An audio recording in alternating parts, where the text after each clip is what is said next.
Welcome students. आज हम लोग फोर्थ यूनिट का लास्ट यूनिट है, उसका हम लोग सेकंड टॉपिक डिस्कस करने वाले हैं। पहले लेक्चर्स में हमने फ्यूल्स के बारे में जाना था, जिसको हम लोग ईंधन बोलते हैं। ईंधन क्या होता है, कितनी अवस्था में हम उनको विभाजित करते हैं, क्लासिफिकेशन में जाना, एग्जाम्पल्स हमने देखा, और साथ ही साथ हमने ये भी जाना कि किस तरीके से सॉलिड और लिक्विड और गैसेस फ्यूल्स मतलब हमको नेचर कैसे देता है और हम आर्टिफिशियली या मैन मेड द्वारा कैसा होता है। साथ ही साथ हमने ये भी डिस्कस किया था कि किस तरीके से एक फ्यूल को हम गुड फ्यूल की कैटेगरी में श्रेणी में डालते हैं कि एक अच्छा फ्यूल कैसा होना चाहिए, उसमें किस तरह के फीचर्स और क्वालिटीज़ होनी चाहिए, हमने उसके बारे में बात करी थी। आज हम लोग उसी के चैप्टर के अंतर्गत आज हम लोग सॉलिड फ्यूल को डिस्कस करेंगे, जिसका पहला सॉलिड फ्यूल में आपको सिलेबस में पढ़ना है कोल के बारे में, जिसको हिंदी में हम कोयला बोलते हैं। हम आज इस क्लास में जानेंगे कि कोयला को कैसे परिभाषित करें, कोयला होता क्या है, कितने प्रकार का होता है, कैसे उसका वर्गीकरण होता है, और साथ ही साथ हम कोयले में मौजूद जो एलिमेंट्स होते हैं, चाहे वो कार्बन हो गया, ऑक्सीजन हो गया, नाइट्रोजन हो गया, या उसमें मॉइस्चर हो गए, तो उसको हम कैसे कैलकुलेट करते हैं, उसको मतलब एनालिसिस जिसको हम लोग बोलते हैं। एनालिसिस के दो तरीके आपको सिलेबस में पढ़ने, अप्रॉक्सीमेट एंड अल्टीमेट एनालिसिस। आज हम उनको उस चीज़ को भी जानेंगे, समझेंगे कि ये दोनों किस तरीके से हमको मदद करते हैं कोयले की गुणवत्ता जानने में। ठीक है सुन, तो चलिए स्टार्ट करते हैं आज का लेक्चर। तो सबसे पहले जान लेते हैं कि कोयला आखिरकार होता क्या है। तो सबसे पहले जान लीजिए कि कोयला जो है वो अनवीनीकरणीय ऊर्जा स्रोत है, जिसको हम इंग्लिश में बोलते हैं non renewable source of energy. इसको non renewable source of energy हम क्यों बोल रहे हैं, क्योंकि कोयला जिसको हम आज इस्तेमाल में ला रहे हैं, प्रयोग में ला रहे हैं, हमारे पास के भंडारण आज तो मौजूद है, पर फ्यूचर में जिस हिसाब से हम इसकी खपत कर रहे हैं, हमको फ्यूचर में कोयले की जो स्रोत है उसमें कमी आ जाएगी, और हो सकता है कि एक समय के बाद हमको कोयला ना मिले, पृथ्वी से कोयला पूरी तरीके से ख़त्म हो जाए, तो हम इसको पुनः तुरंत प्राप्त नहीं कर सकते, इसलिए इसको non renewable source of energy की श्रेणी में डाला जाता है। साथ ही साथ आपको बता दूं, कोयला जो है एक फॉसिल्स फ्यूल है, एक जीवाश्म ईंधन है, जिसको हम जलाकर उससे ऊर्जा प्राप्त करते हैं, और उस ऊर्जा से हम बिजली का उत्पादन करते हैं, खाना बनाते हैं, या साथ ही साथ हम वाहन पहले के जो रेलगाड़ियाँ चलती थी उसमें कोयला ही ईंधन के रूप में इस्तेमाल किया जाता था, ताकि एक जगह से दूसरी जगह तक हम रेलगाड़ी को चला सकें। पर आज हम विद्युत के द्वारा रेलगाड़ियाँ चल रही है, पर वो विद्युत भी बनने का कहीं ना कहीं जो सबसे बड़ा जो स्रोत है वो कोयला ही है। थर्मल पावर प्लांट में कोयले को जलाया जाता है और उससे प्राप्त ऊर्जा से ही विद्युत बनाई जाती है।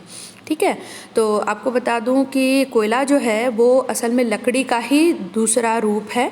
ठीक है, देखने में ये काले रंग का होता है। आप सभी ने, ऑलमोस्ट सभी ने, ऐसा कोई स्टूडेंट नहीं होगा जिसने कोयले को नहीं देखा है। तो कोयला एक जीवाश्म ईंधन है, काले रंग का दिखाई देता है। ठीक है, और ज़्यादातर घरों में आज भी कोयले को कुकिंग पर्पस के लिए इस्तेमाल किया जाता है घर में। और इसमें अगर हम बात करें कि कोयले में क्या क्या किस चीज़ से ज़्यादातर बना हुआ है, तो आपको बता दूं, कोयल is made up of carbon, other elements such as hydrogen, oxygen, nitrogen, sulphur do form some parts. मतलब सबसे ज़्यादा अगर अधिकता जिस एलिमेंट की है इस कोयले के अंदर, कोल के अंदर, तो है कार्बन। उसके बाद है हाइड्रोजन, ऑक्सीजन, सल्फर, और दूसरे एलिमेंट भी इसमें मौजूद हैं जिसकी मात्रा कम होती है। तो होप स्टूडेंट आपको समझ में आ गया होगा कि कोल क्या है। Coal is a fossil fuel having a source of non renewable energy and it is used for cooking purpose, generation of electricity. ठीक है, एंड आपको जान के बड़ी हैरानी होगी कि हमारे देश में आज भी जो 37% जो बिजली का उत्पादन होता है वो कोयला जलाकर ही होता है। तो इस तरीके से आप समझ सकते हैं कि कोयला कितना महत्वपूर्ण है आज हमारे लिए। ठीक है, अब साथ ही साथ आप ये भी जान गए कि किस तरीके से कोयला बनता है। तो आपको बता दूं, कोयला जो है वो मतलब बनने में मिलियंस ऑफ ईयर, मतलब लाखों वर्ष लगते हैं ज़मीन के नीचे, under the action of high pressure and temperature, मतलब पृथ्वी के गहराई में, मतलब इसको हम बोलते हैं गहराई, यानी कि आपको पता होगा कि पृथ्वी को हम अगर उसकी कैटेगराइज करें तो सबसे ऊपरी पार्ट को हम बोलते हैं क्रस्ट, उसके अंदर का होता है मेंटल, और सबसे अंदरूनी भाग को हम बोलते हैं कोर। तो मेंटल और कोर में जो लकड़ियाँ जब लाखों वर्ष तक दबी रहती है, तो वहाँ पे जो भौगोलिक मतलब जियोलॉजिकल डिस्टर्बेंस होता है, हाई प्रेशर और टेम्परेचर के वजह से धीरे धीरे जो लकड़ियाँ होती हैं उनका फॉर्म बदल जाता है और फाइनली हमको कोल प्राप्त होता है।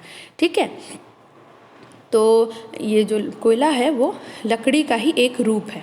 ठीक, कुछ इस तरीके से देखिए, मैं आपको स्क्रीन पर आपको दिखाई दे रहा होगा कि ये देखिए आपका अर्थ क्रस्ट है, ऊपर में कितने सारे पेड़ पौधा हैं। जब ये डेड होकर टूट कर, मतलब किसी भी तरीके से, चाहे आप समझ लीजिए पृथ्वी पर जब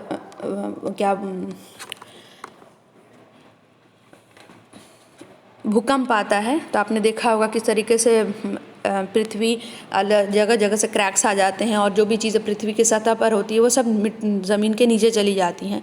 तो कुछ ऐसे भौगोलिक दशाएं हुई होंगी बहुत पहले, लाखों करोड़ वर्ष पहले, तब ये जो पेड़ पौधे इस पृथ्वी पे थे वो ज़मीन के नीचे दब गए। वहाँ पर देखिए बहुत सारी रासायनिक और भौतिक दोनों तरीके की एक्टिविटीज़ इस ज़मीन के अंदर, तो भूमिगत, जिसको हम बोलते हैं भूमिगत हलचल हुई।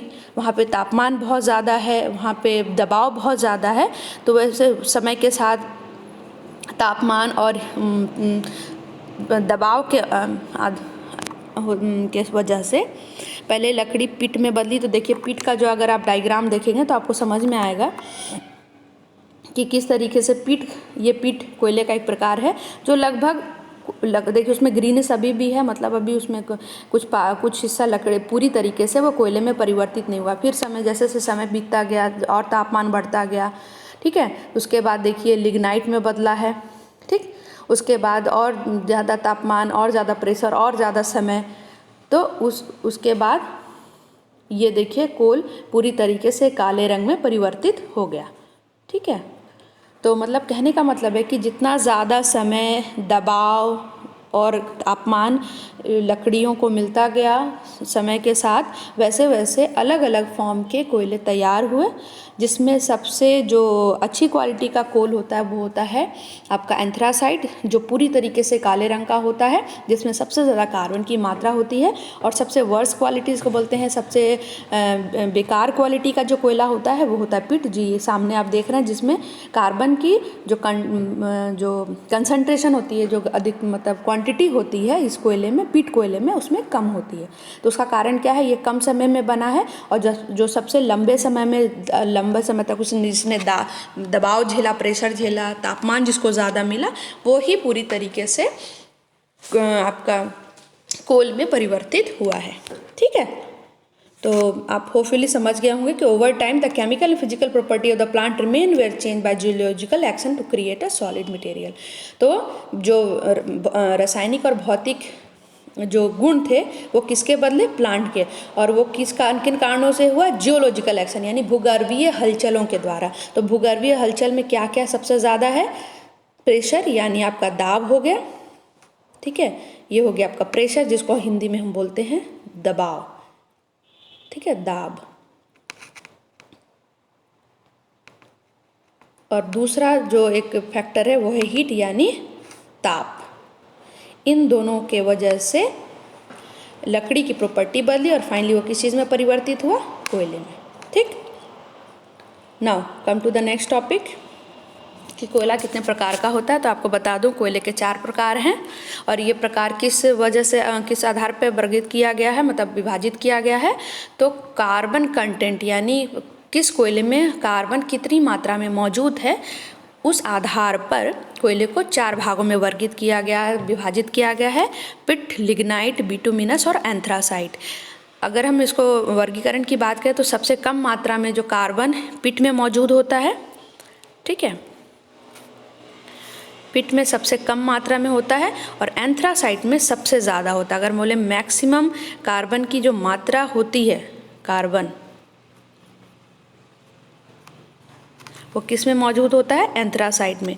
ठीक है, मैक्सिमम। और पिट की बात करें तो मिनिमम यानी सबसे कम मात्रा में कंपेयर किया जाए तो सबसे कम मात्रा में कार्बन पिट में मौजूद होता है। तो ये वर्गीकरण और स्टूडेंट आपके समझ में आ गया होगा, कार्बन की कितनी मात्रा किस कोयले में मौजूद है उस आधार पर कोयले को 4 भागों में बांटा गया है, पिट, लिग्नाइट, बिटुमिनस और एंथ्रासाइट। ना अब एक एक करके हम जानते हैं पिट के बारे में। तो peat is the accumulation of partially decayed matter और vegetation which can be found in peat mines. जैसे बोले पार्शियली मतलब पूरी तरीके से ये जो पिट है वो कोयले में परिवर्तित नहीं हो पाता है, इसमें कुछ पार्ट अभी भी ऑर्गेनिक मैटर के रह जाते हैं, इस वजह से पूरी तरीके से काला नहीं दिखाई देता, थोड़ा ब्राउनिश कलर का दिखाई देता है। ठीक है, peat is also fossil fuel, so it is non renewable resource. अब चूंकि हम इसको ईंधन के रूप में इस्तेमाल करें और ये जीवाश्म से बना है, इसलिए हम इसको फॉसल फ्यूल का नाम देते हैं। और चूंकि ये नॉन रिन्यूएबल भी है क्योंकि जो अभी तो ये हमारे पास है और बाद में तो नहीं होगा, और इसको हम पुनः तुरंत प्राप्त नहीं कर सकते, रिन्यू नहीं कर सकते हम तुरंत। ठीक है, इसलिए नॉन रिन्यूएबल है। अब इसमें कार्बन की देखिए मात्रा देख लीजिए, 40 से 55% ही रहती है। मॉइस्चर यानी नमी की जो है वो है 45%। अब कैलोरीफिक वैल्यू की बात करें तो कैलोरीफिक वैल्यू को हिंदी में हम ऊष्मीय मान कहते हैं। ऊष्मीय मान को थोड़ा देर समझ लीजिए कि क्या होता है। 1 यूनिट अगर हम फ्यूल को जलाते हैं और वो अगर फ्यूल पूरी तरीके से जलने के बाद जितनी ऊर्जा देता है वही ऊर्जा उस फ्यूल का, उस ईंधन का ऊष्मीय मान कहलाता है। तो 1 यूनिट को हम 1 ग्राम भी बोल सकते हैं, 1 किलोग्राम। तो ज़्यादातर ऐसा समझिए कि अगर हम 1 किलो कोयला जला रहे हैं और पूरी तरीके से कोयला जलने पे जितनी ऊर्जा निकली वही ऊर्जा उस कोयले की ऊष्मीय मान कहलाती है। ठीक है, तो जैसे हम पीट को मान लीजिए अगर हम 1 kg पीट को पूरी तरीके से जलाते हैं तो जितनी ऊर्जा निकली, तो कितनी ऊर्जा यहाँ पे लिखिए 5430 किलो कैलोरी अगर ऊर्जा निकल रही है तो ये उसका ऊष्मीय मान हो गया। ज़्यादातर हम पीट का क्या इस्तेमाल इलेक्ट्रिसिटी, विद्युत बनाने में करते हैं। It can also be use to absorb oil and fuels spill on land and water when dry. ज़्यादातर इसका जो प्रयोग है वो ईंधन के ही रूप में किया जाता है, और कहीं कहीं पर तेल को सोखने के लिए हम इस कोयले को भी इस्तेमाल करते हैं क्योंकि इसमें सोखने की जो क्षमता होती है बाकी कोयले से ज़्यादा होती है।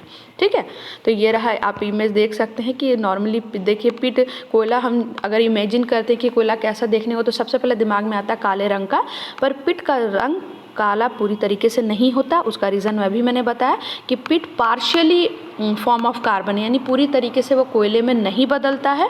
ठीक है, और उसमें पार्शियली उसमें ऑर्गेनिक मैटर प्लांट्स के मौजूद रहते हैं, इस वजह से वो भूरे रंग का दिखाई देता है। ठीक है, अब आते हैं लिग्नाइट पे। तो लिग्नाइट पिट से थोड़ी अच्छी क्वालिटी मतलब कोटि का कोयला है। Form from compress peat also called the brown coal. ये भी देखिए थोड़ा भूरे रंग का ही है, और जब पिट के नीचे कंप्रेस फॉर्म में ये पाया जाता है। और it is also the youngest geological coal. अगर हम बात करें इस उम्र की बात करें तो सबसे कम उम्र का कोयला माना जाता है, क्योंकि इसमें जो कार्बन कंटेंट है वो 40 to 50 एग्जैक्ट इसको 60% भी माना जाता है कि इसमें कार्बन मौजूद है। मॉइस्चर देखिए इसमें 35% है, अगर कंपेयर करें तो पिट के कंपेयर में वहाँ पे आपको कुछ ज़्यादा था। कैलोरीफिक मान देखिए पिट से अच्छा है, 6300 किलो कैलोरी। ठीक है, और इसका ज़्यादातर विद्युत पैदा करने के लिए इसका ज़्यादातर इस्तेमाल किया जाता है, और इसका कुछ रंग इस तरीके से आप देख रहे हैं रहता है। ठीक है, तो पिट से थोड़ी अच्छी क्वालिटी में लिग्नाइट है। उसका रीज़न क्या है, इसमें कार्बन कंटेंट ज़्यादा होता है और मॉइस्चर कम होता है। इसका देखिए उसमें मान भी ज़्यादा है, वहाँ कुछ 5000 के आसपास था कैलोरीफिक वैल्यू, यहाँ पर 6300 कैलोरीफिक वैल्यू है, यानी इसको जलाने हमको ज़्यादा ऊर्जा प्राप्त होगी एज़ कम्पेयर टू पिट। अब आते हैं बिटुमिनस की। तो बिटुमिनस देखिए it is the most abundantly form of coal available in the world. सबसे ज़्यादा मात्रा में जो कोल इस पृथ्वी पर मौजूद है वो है बिटुमिनस। ठीक है, देखिए इमेज भी आप देख पा रहे होंगे, काले रंग का ये दिखाई देता है। Dense black sedimented rock but call can be light brown. मतलब ज़्यादातर काले रंग का ही दिखाता, हल्का फुल्का मगर कहीं कहीं पर ब्राउनिश का मतलब भूरे रंग का हल्का सा अंश दिखाई पड़ता है। अब और कार्बन कंटेंट की बात करें तो देखिए 80% तक इसमें कार्बन मौजूद होता है। Moisture 15 to 40%। जैसे जैसे कार्बन कंटेंट बढ़ता जा रहा है देखिए मॉइस्चर की जो परसेंटेज है वो घटती जा रही है।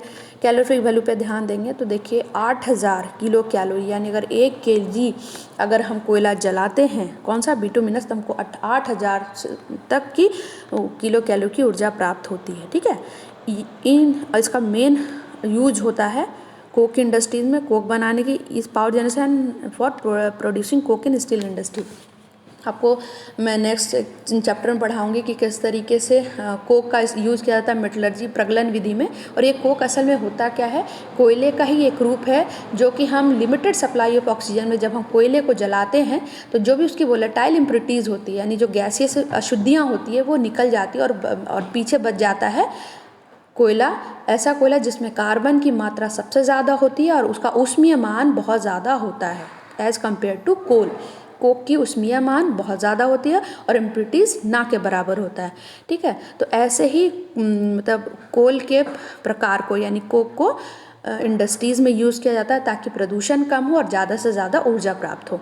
तो कोक बनाने के लिए ज़्यादातर बिटुमिनस कोयले का इस्तेमाल किया जाता है। उसका रीज़न क्या है, क्योंकि उसमें अशुद्धियाँ इम्प्योरिटीज़ कम होती है और कार्बन की मात्रा ज़्यादा होती है। ठीक है, उसके बाद आते हैं हम लोग एंथ्रासाइट पे। एंथ्रासाइट देखिए हाईएस्ट रैंक ऑफ इग्निटेबल कोल। जैसे मैंने बात करी कि सबसे ज़्यादा मात्रा अगर हम कार्बन की बात करें जिस कोयले में होती है वो है एंथ्रासाइट। देखिए परसेंटेज भी लिखा हुआ है 80 to 95% तक कार्बन मौजूद होता है और मॉइस्चर ओनली 8 to 15%। और कैलोरिफिक वैल्यू की बात करें तो ये माना जाता है कि 9000 तक किलो कैलोरी की ऊर्जा हम एंथ्रासाइट कोयले से प्राप्त करते हैं। हार्ड होता है, काले रंग का होता है। ठीक है, और ज़्यादातर जो कमर्शियल पर्पस के लिए जिस कोयले का इस्तेमाल किया जाता है वो एंथ्रासाइट है। कमर्शियल पर्पस मतलब क्या होता है कि हम कम मात्रा में कोयले को जलाएं और हमको ज़्यादा मात्रा में ऊर्जा प्राप्त हो, इसलिए मैक्सिमम जगह पर कोयले के रूप में एंथ्रासाइट का इस्तेमाल किया जाता है जहाँ पे हमको ज़्यादा ईंधन प्राप्त हो। इवन कुकिंग पर्पस के लिए भी लोग इसी को इस्तेमाल करते हैं। कम मतलब जलाने से ज़्यादा ऊर्जा प्राप्त होती है और उससे आसानी से हम कुकिंग पर्पस के लिए भी उसको इस्तेमाल कर सकते हैं। अब आते हैं एनालिसिस पर कि हम कोयले की गुणवत्ता को कैसे जानते हैं, उसको क्या विधि है जिसके द्वारा हम कोयले की गुणवत्ता प्राप्त को जान पाते हैं। तो आपको सिलेबस में 2 विधि पढ़नी है, proximate analysis and ultimate analysis. ठीक है, तो प्रॉक्सिमेट एनालिसिस क्या होता है, to determine the moisture, ash, volatile matter and fix carbon. तो प्रॉक्सिमेट एनालिसिस जो है इस विधि में हम 4 चीज़ों को ज्ञात करते हैं कोयले के अंदर। मॉइस्चर यानी नमी कितनी है, ऐश यानी कितनी मात्रा में राख निकलेगा, वोलेटाइल मैटर होता है मतलब ऐसी अशुद्धियाँ जो कोयले को गर्म करने से गैसियस फॉर्म में अलग हो जाएं, ऐसी अशुद्धियों को ज्ञात करना। और साथ ही साथ कितनी मात्रा में उस कोयले में कार्बन मौजूद है जिसको हम फिक्स कार्बन बोल रहे हैं, कितनी मात्रा में कोयले मौजूद है। तो इन 4 चीज़ों को ज्ञात करने के लिए जिस हम विधि का प्रयोग करते हैं वो है प्रॉक्सिमेट एनालिसिस। उसके बाद दूसरा है अल्टीमेट और एलिमेंट्री एनालिसिस। इस विधि के द्वारा हम कार्बन में कौन कौन से तत्व मौजूद हैं और कितनी मात्रा में मौजूद है, परसेंटेज कितना है, उसको ज्ञात करते हैं। जैसे कितनी मात्रा में कार्बन है, कितनी मात्रा में हाइड्रोजन है, कितनी मात्रा में ऑक्सीजन है, कितनी मात्रा में सल्फर है। ये ज्ञात करने के लिए हम जिस विधि का प्रयोग करते हैं वो है आपका अल्टीमेट या एलिमेंट्री एनालिसिस। हो स्टूडेंट आपको डिफरेंस समझ में आ गया होगा। प्रॉक्सिमेट एनालिसिस में हम नमी, राख, गैसियस अशुद्धियाँ और कार्बन की परसेंटेज को ज्ञात करते हैं और अल्टीमेट एनालिसिस में हम कोई भी कौन सा तत्व कोयले में कितनी मात्रा मौजूद है उसको जानते हैं, यानी carbon, hydrogen, oxygen, sulphur, nitrogen etcetera. ठीक है, तो पहले स्टार्ट करते हैं हम लोग प्रॉक्सिमेट एनालिसिस से। तो प्रॉक्सिमेट एनालिसिस में देखिए जैसे हमने बात करी मॉइस्चर को पता करने के लिए हम कोयले को 105 से लेकर 110 डिग्री सेल्सियस तक गर्म करते हैं। ठीक है, 1 घंटे के लिए। और उसके बाद हम उसकी कैलकुलेशन करते हैं और पता करते हैं कि उसमें नमी कितनी मात्रा में थी। उसके बाद वोलेटाइल यानी गैसियस अशुद्धियों को पता करने के लिए हम उसी कोयले को 925 से देखिए 15 यानी 930 से लेकर 935 डिग्री सेल्सियस तक हम फर्नेस के अंदर कोयले को गर्म करते हैं 7 मिनट तक और विथ लीड यानी ढककर, ताकि हमको अंतर समझ आए कितनी वोलेटाइल इम्प्योरिटीज़ निकली। उसके बाद ऐश 800 से 815 डिग्री सेल्सियस तक हम 7 से 8 मिनट तक गर्म करते हैं कोयले को और राख कितनी निकली उसके आधार पर मॉइस्चर कितना का डिफरेंस, वोलेटाइल मैटर का डिफरेंस, ऐश का को माइनस करने से जो डिफरेंस निकल के आया वही हमको बताता है कि कार्बन कितनी मात्रा में ये मौजूद है। चलिए इसको समझने के लिए हम थोड़ा मेथड को डिटेल में समझते हैं। तो पहले हमने क्या किया, हम क्या करते हैं, क्रूसिबल लेते। क्रूसिबल एक क्या बोलते हैं, एक ऐसा पात्र है, क्रूसिबल को आप ऐसा मतलब जो कि 800-900 डिग्री तापमान को भी झेल सकता है। तो जिसको हम तो वो क्रूसिबल एक पात्र है जिसका हम लोग पहले उसको वजन कर लेते हैं। उसके बाद हम उसमें कोयले को डालते हैं, 1 ग्राम से कम या 1 ग्राम तक के कोयले में डालते हैं और फिर दोनों को जोड़ मतलब हमने क्रूसिबल को वज़न कर लिया, फिर हमने कोयले को वज़न करके उसमें डाल लिया, ठीक है। उसके बाद हम देखिए 105 डिग्री तापमान पे हम उसको 1 से 1.5 घंटे तक उसको गर्म करते हैं, ठीक है, फर्नेस के अंदर। उसके बाद हम फिर उसका डिफरेंस ले लेते हैं। गर्म करने के बाद हम उसको क्रूसिबल को बाहर निकालते हैं, ठंडा करते हैं, डेसिकेटर में रखते हैं और फिर उसका हम वेट करते हैं यानी वज़न करते हैं, ठीक। उसी तरीके से फिर हम फिर एक दूसरे क्रूसिबल लिए, उसको वज़न किए, उसमें फिर हमने 1 ग्राम के लगभग हमने कोयला डाला और वो कोयला पाउडर्ड फॉर्म में होना चाहिए, ठीक है। उसके बाद हमने उसको लीड के साथ उसको हमने फर्नेस में डाल दिया जहाँ पे तापमान है 920 डिग्री सेल्सियस, ठीक है, फॉर 20 सेकेंड यानी इतने घंटे के लिए हमने उसको छोड़ दिया। उसके बाद हम उसको फर्नेस से क्रूसिबल को बाहर निकालते हैं, उसको ठंडा करते हैं, उसके बाद वापस से वेट करते हैं यानी उसको वज़न करना है, ठीक। ठीक उसी तरीके से जिसको हमने निकाला फिर ठंडा होने के बाद वापस से फिर हम उसको 725 डिग्री सेल्सियस पे फिर वापस से गर्म करते हैं और फिर उसके बाद उसका वज़न करते हैं। तो इस तरीके से हम एक ही कोयले को 3 अलग अलग तापमान पर गर्म करते हैं। पहला 110 डिग्री पर, उसके बाद 900 के आसपास डिग्री 920 डिग्री सेल्सियस पे और एक 725 डिग्री सेल्सियस पे, ठीक है। दूसरे केस में हम उसको लीड लगाकर हम उसको गर्म करते हैं।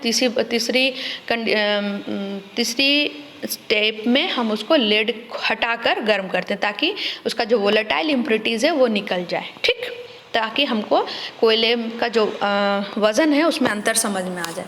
अब आते हैं कैलकुलेशन पे। जैसा कि आपने पहले स्टेप सैंपल के साथ हमने क्या किया था कि हमने सैंपल का वेट किया, उसके बाद जो कोयला था उसको क्रूसिबल के वज़न के साथ माइनस कर देंगे तो हमको पता चल जाए कि हमारा कोयल का वज़न कितना है। और फिर जब हमने उसको 110 डिग्री 105 डिग्री पे जब गर्म करने के बाद जो क्रूसिबल निकाला उसको वज़न करेंगे तो जो डिफरेंस निकल के आएगा उसको हम क्या करेंगे 100 इंटू से मल्टीप्लाई करेंगे तो हमको ये पता चला कि कितना % इसमें मॉइस्चर मौजूद था। सिंपल सी बात है, हमने कोल का मास वज़न किया, फिर क्रूसिबल के साथ उसका वज़न किया, उसके बाद हमने मॉइस्चर के लिए कैलकुलेशन के लिए हमने उसको फिर 105 डिग्री सेल्सियस पर 2 घंटे के लिए उसको छोड़ा था। उसके बाद उसका जो वेट डिफरेंस हमने कैलकुलेट किया और वेट डिफरेंस के बाद हमने फार्मूला पुटअप किया और हमको इस तरीके से 1.11% का हमको मॉइस्चर पता चला कि उस सैंपल में मॉइस्चर मौजूद था।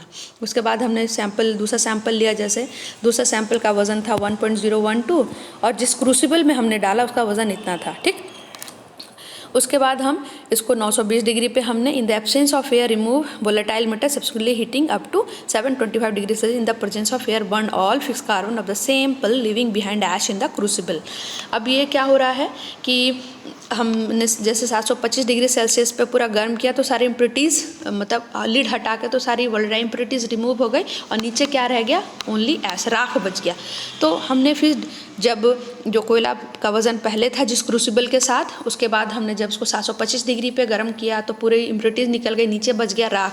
उन दोनों के फिर डिफरेंस जब हमने कैलकुलेट किया तो हमको कुछ वैल्यूज़ आएगी, उसको जब हम फार्मूला में पुटअप करेंगे, ठीक है, तब हमको इस तरीके से वोलेटाइल मॉइस्चर कितना था फिर वोलेटाइल कितना था उसको हम कैलकुलेट कर सकते हैं बाय द टेम्परेचर डिफरेंस। पहले कितना वज़न था कोयले का क्रूसिबल के साथ, बाद में हमने जब 725 डिग्री पे उसको लिड हटाकर गर्म किया तो कितना अंतर आया। इस तरीके से हम वोलेटाइल मैटर का वज़न ज्ञात करते हैं और उसको जब हम परसेंटेज में करेंगे तो उसका मान +100 इंटू जितना इनिशियल में जितना वज़न था उस कोयले का, उसका डिफरेंस है हम 38.3% हमने मॉइस्चर ज्ञात किया। उसके बाद वोलेटाइल मैटर की बात करें जो कि 1.11% ऑलरेडी आपको मालूम है मॉइस्चर मौजूद था। तो जब हम मॉइस्चर में हम ये वोलेटाइल मैटर को डिफरेंस करेंगे तो हमको देखिए वोलेटाइल मैटर का 37.26% वोलेटाइल मैटर्स निकल आए। तो इस तरीके से आप देखिए हमने 3 अलग अलग टेम्परेचर पर हमारे कोल पाउडर को क्रूसिबल में गर्म किया और जो वज़न का मास का जो डिफरेंस अंतर आया हम उन्हें उसको 100 से मल्टीप्लाई किया उसके विद द इनिशियल मास और फाइनली हमको क्या प्राप्त हो गया, कितना परसेंट में नमी है, कितना परसेंट में वोलेटाइल मैटर है और कितनी मात्रा में ऐश निकला उस कोयले से। उसके बाद फिक्स कार्बन का देखिए फॉर्मूला लिखा है कि 100 माइनस वोलेटाइल मेटल का परसेंटेज, ऐश का परसेंटेज और मॉइस्चर, इन तीनों को प्लस करके जब 100 से माइनस करेंगे तो हमको प्राप्त होगा हमारा कि कितनी मात्रा में उस कोयले में कार्बन मौजूद है। ठीक है, तो इस तरीके से देखिए हम इस कैलकुलेशन के बाद हमने अप्रॉक्सीमेट एनालिसिस में क्या पाया कि अगर हमको एक ग्राम सैंपल लेते हैं तो हमको ये 4 चीज़ें अप्रॉक्सीमेट एनालिसिस से पता चल जाती है। मॉइस्चर को ज्ञात करने के लिए हमने 105 डिग्री सेल्सियस पर गर्म किया, ऐश करने के लिए हमने लीड खोलकर 725 डिग्री पर फर्नेस में हमने कोयले को क्रूसिबल में गर्म किया, वोलेटाइल मैटर के लिए लीड हमने ढककर हमने उसको 920 डिग्री पर गर्म किया और इस तरीके से हमको इन तीनों को जब हमने 100 से माइनस किया तो हमको फिक्स यानी कितनी मात्रा में उस कोयले में कार्बन था वो पता चला। तो ये है आपका अप्रॉक्सीमेट एनालिसिस। ठीक है, अब आ जाते हैं हम लोग अल्टीमेट एनालिसिस पे। तो अल्टीमेट एनालिसिस जैसे मैंने बोला कि हमको ये ज्ञात करने में मदद करता है कि कोयले में कितनी मात्रा में carbon, hydrogen, oxygen, sulphur, nitrogen, phosphorus, chlorine etcetera यानी जितना हम चाहें अलग अलग जो भी एलिमेंट तत्व उस कोयले में मौजूद हैं उसकी परसेंटेज कितनी मात्रा में है उसको ज्ञात कर सकते हैं। तो ज़्यादातर मैं बता दूं कि देखा गया है कि सल्फर में 0.5 से 2.5% में सल्फर होता है, नाइट्रोजन 1 से लेकर 2.25% तक ही रहता है, फॉस्फोरस बिल्कुल ना के बराबर 0.1 से लेकर 0.001% तक रहता है। तो ज़्यादातर अल्टीमेट एनालिसिस में हम कार्बन, हाइड्रोजन, ऑक्सीजन, सल्फर और नाइट्रोजन को ही ज्ञात करते हैं। फॉस्फोरस और क्लोरीन की मात्रा बिल्कुल नेग्लिजिबल होती है तो हम अल्टीमेट एनालिसिस में उसको उतना नहीं निकालते, ठीक है, जितना कि हम as compare to carbon, hydrogen, oxygen, sulphur है नाइट्रोजन को निकालते हैं। तो चलिए कंटिन्यूशन में जानते हैं कि coal compose of primarily of carbon along with variable quantities of other element chiefly hydrogen, sulphur, oxygen, nitrogen. तो जैसे मैंने आपको पहले बता दिया था कि अल्टीमेट एनालिसिस में हम क्या करते हैं, एलिमेंट को पता करते हैं। अल्टीमेट एनालिसिस में हम कोयले के अंदर कौन सा एलिमेंट यानी कौन सा तत्व कितनी मात्रा में मौजूद है उसको जानने का तरीका है अल्टीमेट एनालिसिस। ठीक है, चलिए सबसे पहले हम लोग हाइड्रोजन और कार्बन को कैसे डिटरमाइन करते हैं। तो देखिए यहाँ पे एक सेटअप दिया हुआ है। इस सेटअप में हम करते क्या हैं, यहाँ पर एक लंबा सा ट्यूब है। आप एकदम पिक्चर को थोड़ा मैं बड़ा करती हूँ और अच्छे से आपके समझ में आएगा। ठीक है, यहाँ पर और प्लेटिनम का एक मतलब बोट है, यानी एक पात्र है जिसके अंदर हम क्या करते हैं, कोयले को रखते हैं इसी पात्र के अंदर। ठीक है, और यहाँ से हम ऑक्सीजन सप्लाई करें क्योंकि आपको मालूम है कोई भी चीज़ कब जलेगी जब ऑक्सीजन सप्लाई मिलेगा। तो इस ट्यूब के अंदर हम बाहर से मैं ऑक्सीजन दे रहा हूँ और यहाँ से हम नीचे से देखिए बर्नर के थ्रू हम उस कोयले को जलाएंगे। जलने के बाद क्या होगा, जो इसके अंदर जो कार्बन मौजूद है वो ऑक्सीजन के प्रेजेंस में आकर कार्बन डाइऑक्साइड बनाएगा यानी CO2, और जो हाइड्रोजन मौजूद है वो ये ऑक्सीजन के साथ मिलकर वाटर वेपर के फॉर्म में निकलेगा।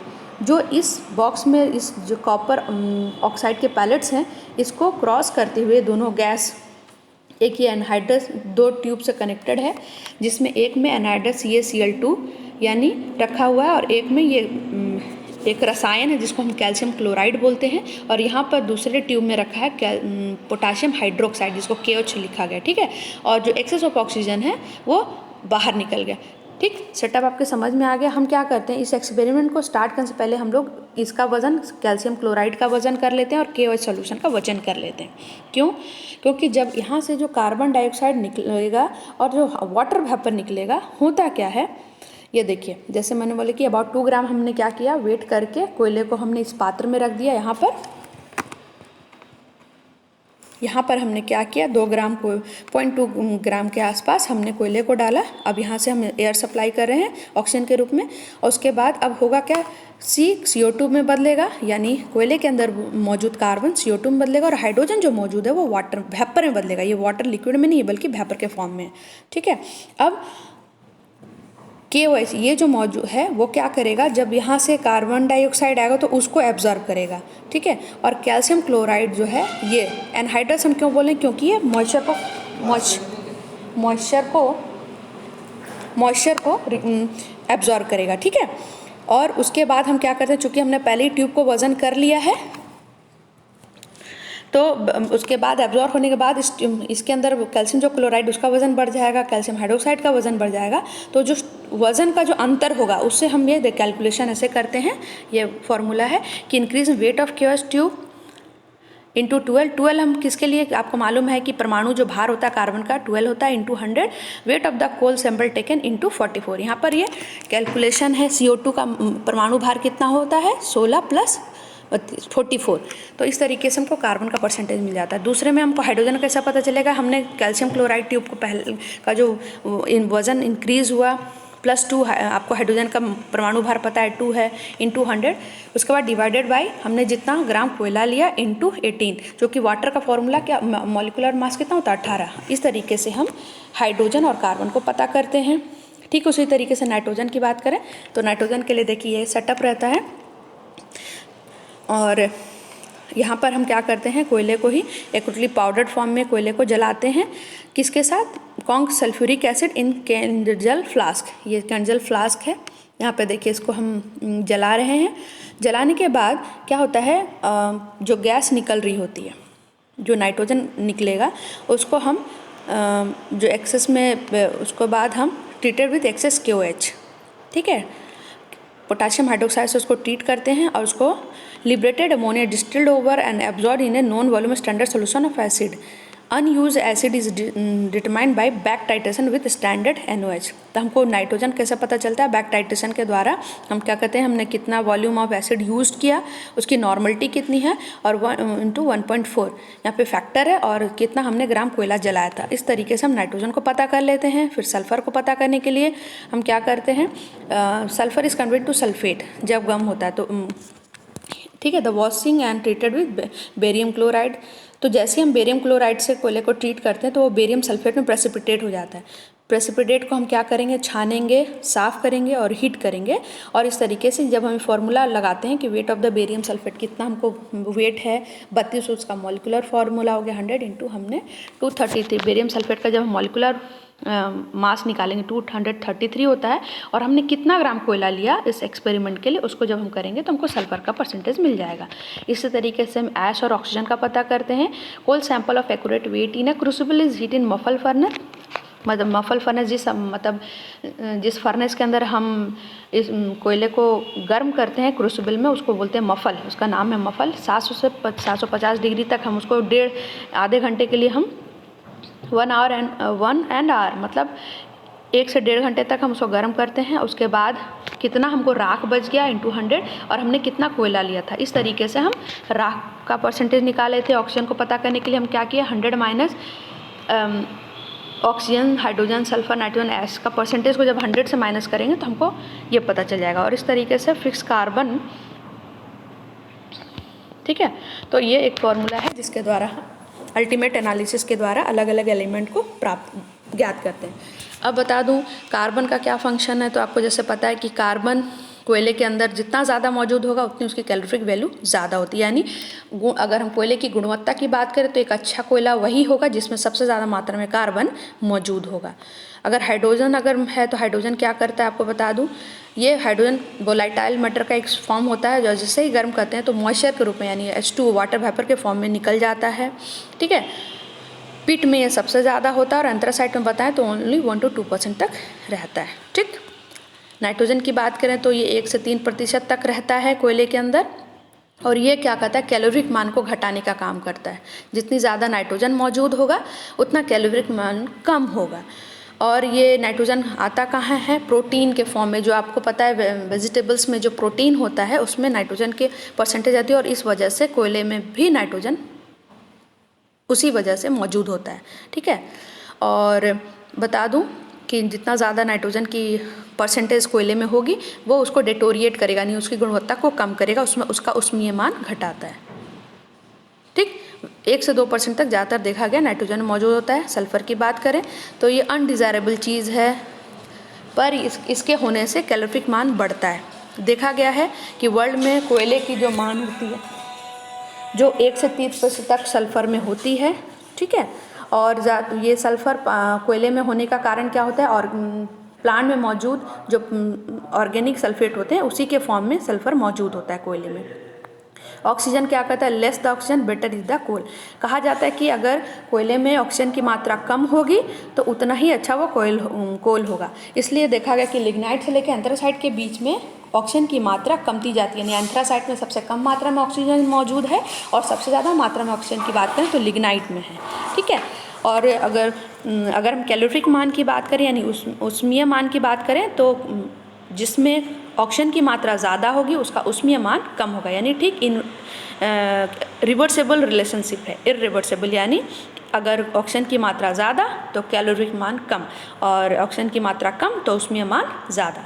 तो इस तरीके से स्टूडेंट्स हमने आज ये जाना कि किस तरीके से अलग अलग एलिमेंट का कोल के अंदर मौजूद होने से किस प्रकार प्रभाव पड़ता है, साथ ही साथ हमने अल्टीमेट और कोल एनालिसिस को भी कर लिया। ठीक है, तो आज के लिए इतना ही। Okay, thank you. और आपके लिए असाइनमेंट्स ये है कि आप ये लिखेंगे कोल क्या है, उसको परिभाषित करेंगे, कोल के कितने प्रकार होते हैं और साथ ही साथ किस तरीके से हम अल्टीमेट और अप्रॉक्सीमेट एनालिसिस को कैलकुलेट करते हैं। ठीक है, थैंक यू।